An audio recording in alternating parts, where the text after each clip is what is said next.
Yo, what's up everyone? I'm Mike, I'm an aspiring manga artist, and welcome to my channel. Do you struggle with really stiff looking characters? You found the right place, because today I'm going to be giving you 5 different tips as how to make those characters look a little more dynamic. Alright, let's get started. Alrighty everybody, so number 1, speed. So I think when people hear speed, they think that they have to rush, and that's not the case, right? You don't want to rush your drawing. It's just that while you're drawing things, you want to do those strokes quickly, and you want to get the foundation in as quickly as you can. Under control though, right? So this is an example as to what not to do. You don't want to do this. So you don't want to pet your lines like this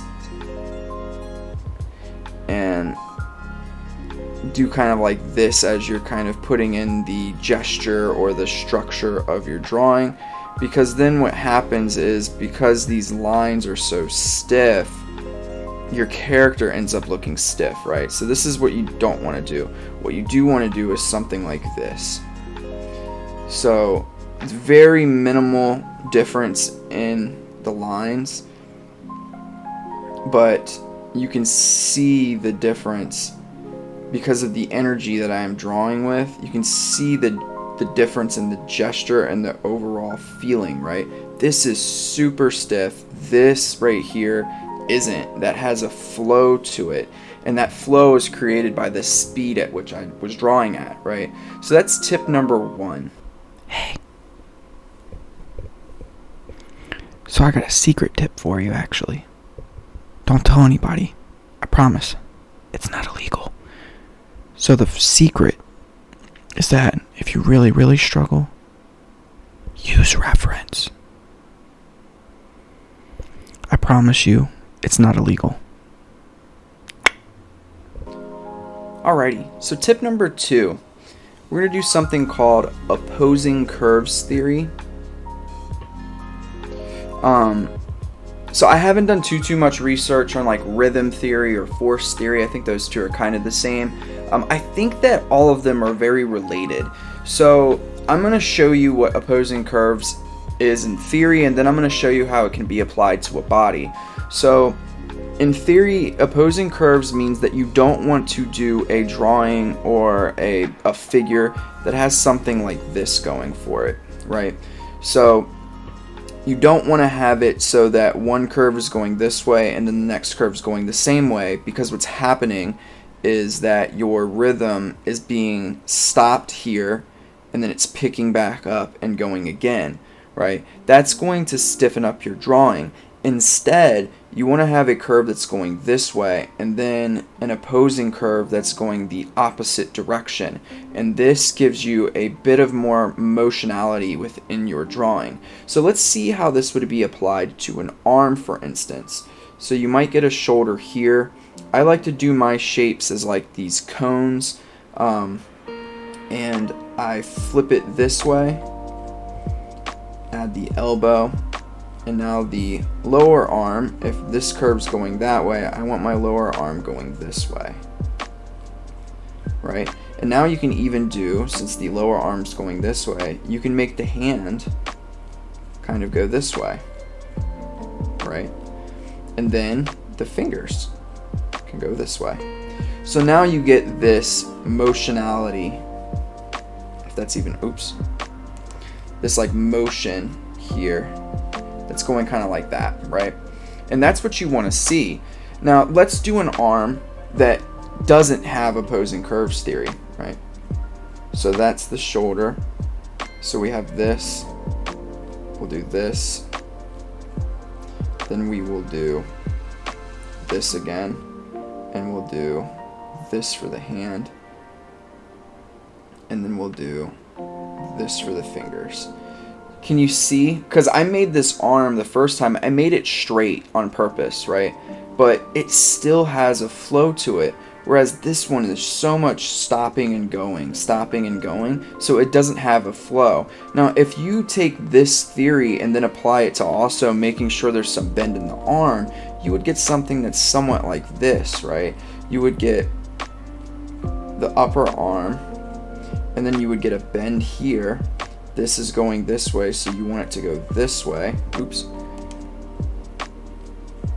And now you get this motion right here, right? And it feels so like really dynamic in comparison to what you probably are currently doing. So that's number 2. That's opposing curves theory. So real fast before we get to point number 3, please go check out a Udemy course by Scott Harris. I can't remember the exact name, but it's like character creation from scratch or something like that. But he has a course and it goes over, in particular, opposing curves theory in great detail, but it goes over a lot of things in detail. It's a very good course. It's well worth the money. I learned so much from that guy, and a lot of the material in here is kind of part of that, and also a little bit of a mixture of what I've learned from Mark Brunet's art school. So I just wanted to give him a shout out. He has no idea who I am, so yeah, just giving him his credit. All right, back to our regular programming. Alrighty, so point number 3, twist them things. So as of now, we haven't really gotten to what to also do with the body. Even though we have opposing curves theory, we haven't really done anything with the head, the torso, and the pelvis. So when you're drawing those things, I keep forgetting the number, I don't know why. So when you're drawing those things, so we're going to go from here to a new one, it's vital that you think about twisting those parts, right? The head, the torso, and the pelvic region. So when you do that, you get something like this, right? So you get a head that's facing this direction. You get perhaps a torso that's facing more towards us.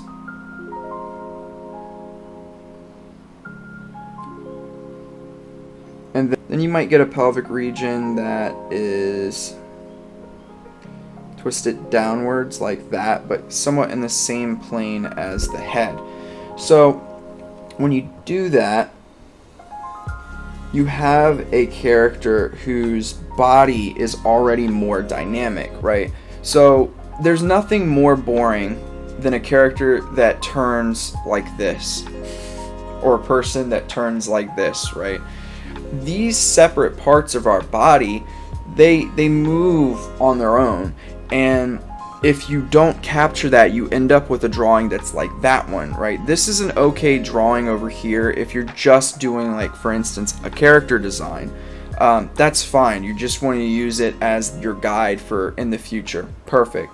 In a comic, in a manga, you have to twist the different parts of the body in order to make them feel more organic, right? And using opposing curves theory within this is going to really help you. And as you can see, I did that, right? So I have this going. That's opposing curves theory still. Here, I'll show you. So you have the head that's going this way, and then you have the body that's going this way, or the torso, I should say, that's going this way. And then you have the pelvic region that's going that way. So 1 curve, 2 curve, 3 curve. And that's already presenting that dynamism within the drawing. So that's point number 3, twist them things. Alrighty, so point number 4, overlaps. So an overlap is just when one thing overlaps another. It's in front of another thing, right? So because of that, a piece of that thing is obscured, right? You can't see it. So for instance, this is an overlap. This is overlapping this right here, right? So let's look at an example from my own manga. So this is an overlap, a huge one right in here. Let me change my color. Right in here, right? That's a massive overlap. But there's an overlap here. There's an overlap here. This is an overlap. This overlaps this. This overlaps that right there. The horn overlaps. The ear. The hair. all those things overlap within this drawing, right? And it makes it work better. You get the sense that this is going that way in space. So without overlaps, you don't get that. You get something that looks kind of like Paper Mario, right? We all love Paper Mario. Fantastic game. Actually might be before a lot of y'all's time, so I'm kind of aging myself a little bit, but you get my point. So you don't, even though Paper Mario is fantastic, gone off on a huge tangent, you don't want your characters to look like that, right? You want your characters to appear three-dimensional, and this is how you do it. You do it with overlaps. Alrighty, last but not least, number 5. And this one is exaggerate until it almost breaks. So let's look at the arm, for instance. So our arm bones, they have a slight bend to them, but they're not necessarily super duper bent. So let's look at 2 examples. So this is what you would have for like the bones, for instance, of an arm, if you were to do it very simply, right? Because there's actually 2 bones here, there's one here and one here, but we're not going to get into all that right now. Not an anatomy course. So let's look at it if we were to keep the bones pretty straight versus if we were to use some opposing curves theory and give it a little bit more dynamism in this way, right? This isn't what bones look like, right? That's not what it looks like. This is just the foundation to make something look more dynamic. But let's go ahead and add the muscles. So this is just being seen from like the side view. So we get the deltoid, we get the bicep, tricep, radiobrachialis, I can never remember if it's posterior or anterior, but it doesn't really matter, the other 2 muscle groups, and we have an arm. Voila. This isn't bad, right? This is not a bad arm. But let's see what it looks like with the dynamism that's added. So, delt, bicep, tricep, this bicep's too big, radiobrachialis, that group, and this group, and the hand here. Barring my ginormous error right there, we get a little bit more dynamism with this one. Is it 100% accurate? No, but there's a flow to it, right? And really, I could probably even push that flow a little bit more to include some curves even in here and stuff like that, right? So this is why it's so important to exaggerate something almost until it breaks, right? Because then you get something that looks more dynamic. And now we also have to put clothes on, right? I'm not going to do that right now because the video ended up being 20 minutes long. But hopefully you get my point in all of this. So these are the 5 different methods to removing all of that nasty stiffness to your drawings, right? Speed, opposing curves theory, twist them things, overlaps, and then exaggerate until it almost breaks. Alright, I hope that you enjoyed the video. I enjoyed making it. It was great going over this stuff. And I will see you in the next video. Peace.